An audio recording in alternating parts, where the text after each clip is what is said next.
আলহামদুলিল্লাহ। দেখুন, ঘরোয়া উপায়ে ডিমের সাইজ দেখছেন? আলহামদুলিল্লাহ। তো অনেকেই বলেন যে আপনাদের ডিমগুলো অনেক ছোট ছোট হচ্ছে। তো আমার ডিমগুলো কিন্তু দেখুন সাইজ মাশাআল্লাহ অনেক বড় বড়।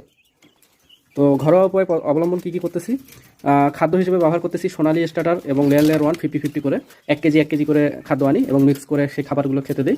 এবং এই পাত্রে আমি ডিমের খোসা যেগুলো গুঁড়ো করে দিছি, এগুলো অলরেডি তারা খেয়ে নিছে। তো ডিমের খোসার গুঁড়ো খাচ্ছে, ক্যালসিয়ামের ঘাটতি পূরণ হচ্ছে, ডিমের সাইজও আলহামদুলিল্লাহ ভালো হচ্ছে। এবং সোনালি স্টার্টার এবং লেয়ার 1 মিক্স করাতে তাদের পুষ্টির ঘাটতি পূরণ হচ্ছে, অন্যান্য কোনো ওষুধের প্রয়োজন হয় না। এবং মাঝে মধ্যে একটু আদা রসুন পেস্ট করে পানির সাথে মিক্স করে দেয়। এবং ঠান্ডার সময় ডক্সিএফেট এবং মাইক্রোনিট এই ঠান্ডার কোর্সটা করাই 15 দিন বা 1 মাস পর পর, পাখির অবস্থা অনুযায়ী ব্যবস্থা নেই।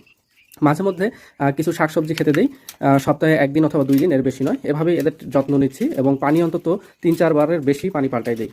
এক্ষেত্রে হয় কি, যেমন এখানে যে পরিমাণ পানিটা দেওয়া আছে এই পানিটা তারা রাত 1টার মধ্যে খেয়ে শেষ করে দিবে। তো তাদের আর ঠান্ডাও লাগবে না তেমন।